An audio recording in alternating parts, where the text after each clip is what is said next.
Hello everyone, welcome back to my YouTube channel. Friend, आज की इस वीडियो में हम PYQ सीरीज का अगला वीडियो देखने वाले हैं जो आपके एग्ज़ाम के लिए काफ़ी हेल्पफुल होगा। आप लोग इस वीडियो को शुरू से अंत तक देखिएगा और बताइएगा आप लोग कितना स्कोर कर पा रहे हैं। ये सारे प्रश्न SSC किसी न किसी एग्ज़ाम में आया हुआ प्रश्न है। आप लोग ये प्रश्न को शुरू से अंत तक जरूर देखिएगा, ठीक है। पहला क्वेश्चन है, किस पाल शासक ने अस्थायी रूप से कन्नौज पर कब्जा कर लिया था? अस्थायी रूप से कन्नौज पर कब्जा करने वाला शासक कौन था?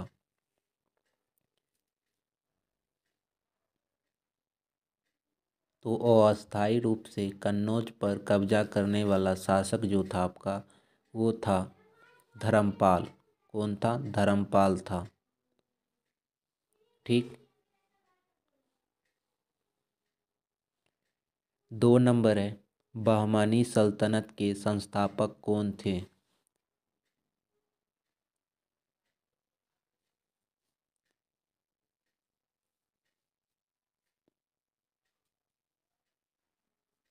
'बहमानी सल्तनत के संस्थापक जो थे अलाउद्दीन हसन बहमान, अलाउद्दीन हसन बहमान शाह।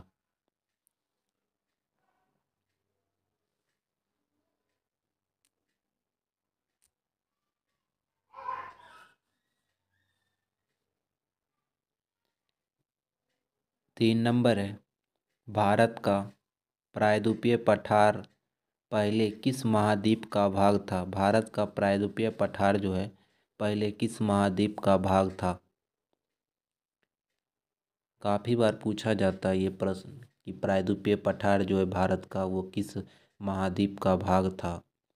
तो आपका आंसर जो होगा ये होगा अफ्रीका का, अफ्रीका कॉन्टिनेंट का, ठीक।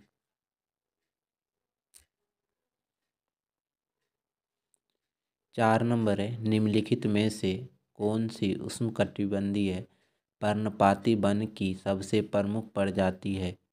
उष्णकटिबंधीय पर्णपाती वन की सबसे प्रमुख प्रजाति कौन सी है? उष्णकटिबंधीय पर्णपाती वन की सबसे प्रमुख प्रजाति जो है आपका, वो क्या हो जाएगा? वो हो जाएगा संगौन। क्या हो जाएगा? संगौन।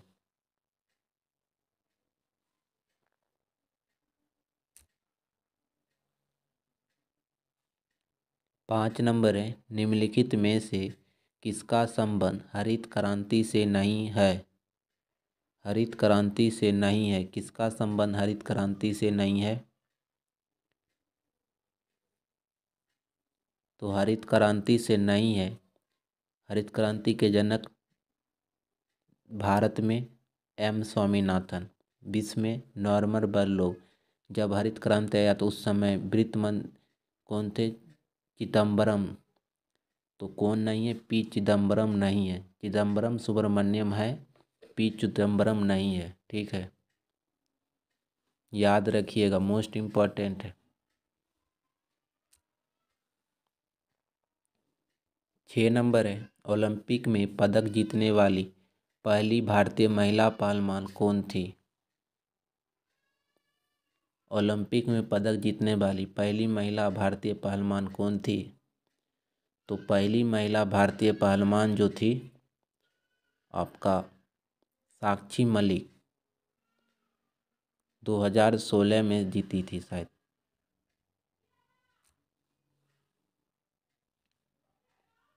7 नंबर है, भारत ने पुरुष हॉकी में अपना अंतिम ओलंपिक पदक कहाँ जीता था?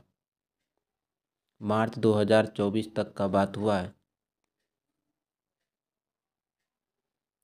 तो ओलंपिक में अंतिम बार जो पदक जीता था आपका, वो जीता था टोक्यो ओलंपिक में, कांस्य पदक। 8 नंबर है, भारत में किस केंद्र शासित प्रदेश में सबसे अधिक महिला साक्षरता दर दर्ज की गई? किस केंद्र शासित प्रदेश में सबसे अधिक महिला साक्षरता दर है? तो सबसे अधिक महिला साक्षरता दर का बात होगा तो आपका राइट आंसर क्या होता है? केरल, ठीक। यूटी नहीं पूछता तो अगर यूटी पूछा है तो आपका राइट आंसर हो जाएगा लक्षद्वीप। कहाँ का? लक्षद्वीप का।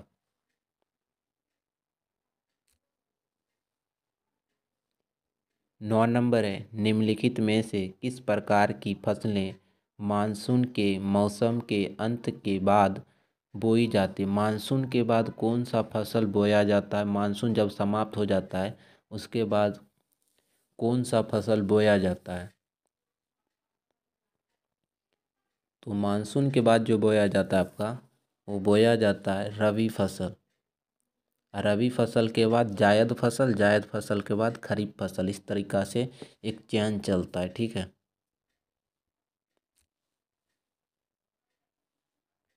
10 नंबर है, नरौर परमाणु ऊर्जा संयंत्र कहाँ स्थित है? नरौर काफ़ी बार पूछा जाता है। तो नरौर जो है, Narora Narora nuclear power plant, तो ये आपका उत्तर प्रदेश में।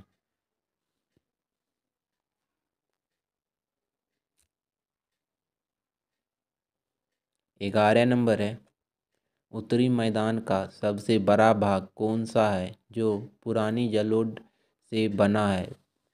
आप लोग के इसमें एक ट्रिक बताए थे पुरानी जलोढ़ और नई जलोढ़ के बारे में। पुरानी जलोढ़ को क्या कहते हैं? तो पुरानी जलोढ़ को हम लोग कहते थे बांगर। क्या कहते थे? बांगर। नई जलोढ़ को खादर। याद रखिएगा, जिनको याद नहीं होगा। ठीक है, काफ़ी बार पूछ जाता है तो याद रखिएगा आप लोग।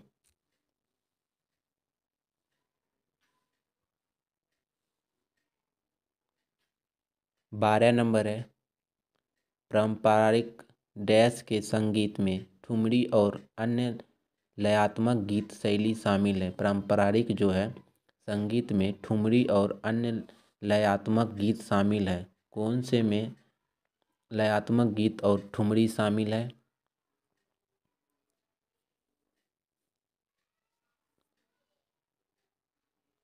ये है आपका कुचिपुड़ी में। कहाँ? कुचिपुड़ी में।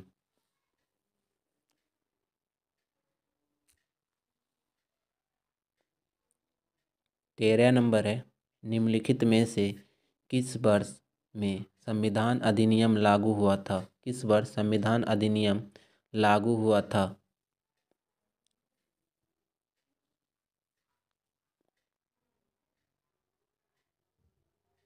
कौन सा संविधान अधिनियम? 100वां संविधान अधिनियम। ठीक है, याद रखिएगा 100वां।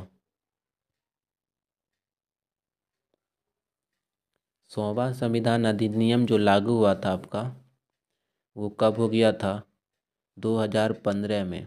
इम्पॉर्टेंट है, अगर आप लोग अगर एसएससी या रेलवे की एग्ज़ाम की तैयारी कर रहे हैं तो ये याद कर लीजिएगा, जहाँ जीके ज़्यादा अच्छी लेवल की पूछी जाती है। ठीक है। 14 नंबर है, पूर्वी घाट की सबसे ऊंची चोटी क्या नाम है? पूर्वी घाट की सबसे ऊंची चोटी का क्या नाम है? तो क्या बताए थे आप लोग को? पूर्वी घाट की बात करें, क्या होगा? पूरब में कौन रहता है बड़ा? तो महेंद्र। तो इस तरीका से याद रखिएगा, पूरब में महेंद्र, महेंद्रगिरी होगा।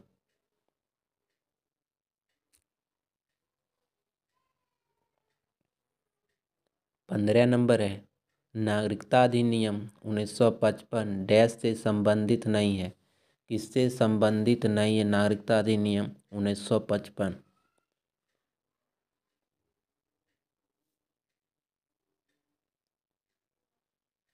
तो नागरिकता अधिनियम 1955 जो संबंधित नहीं है, वो नहीं है आपका पूछा गया है, तो नहीं है, तो निर्वाचन जो है संबंधित नहीं है। ठीक है, याद रखिएगा।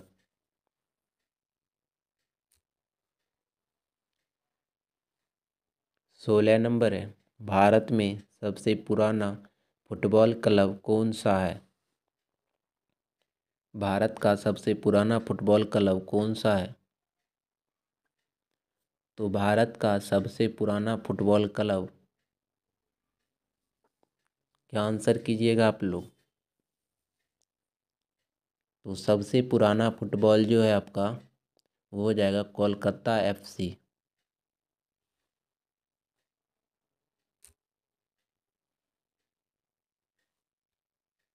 17 नंबर है, प्रार्थना समाज की स्थापना डॉक्टर आत्माराम पांडुरंग द्वारा डैश में की गई थी। आत्माराम पांडुरंग किसकी स्थापना किए थे? तो आप लोग कहिएगा प्रार्थना समाज के। यहाँ से 2 क्वेश्चन आप लोग का बन गया है। और ये कहाँ पर किए थे ये पूछा गया है, तो आप लोग क्या बताइएगा? प्रार्थना समाज की स्थापना जो आत्माराम पांडुरंग किए थे वो कहाँ पर किए थे? तो ये किए थे आपका बम्बई में। ठीक है।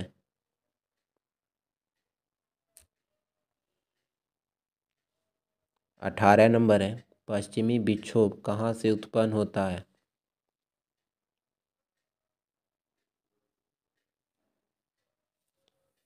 पश्चिमी विक्षोभ कहाँ से उत्पन्न होता है? तो पश्चिमी विक्षोभ जो उत्पन्न होता है वो होता है भूमध्य सागर से। कहाँ से? भूमध्य सागर से।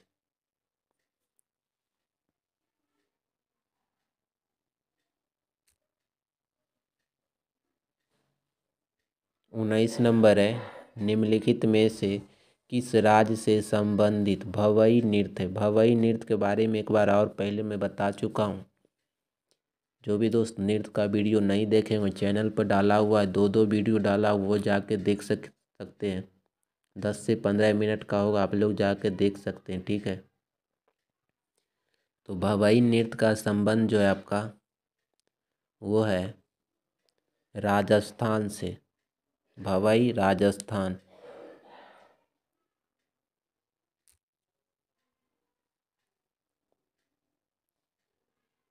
20 नंबर है, भारतीय और पश्चिमी संगीत का मिश्रण है और गोवा में लोकप्रिय है।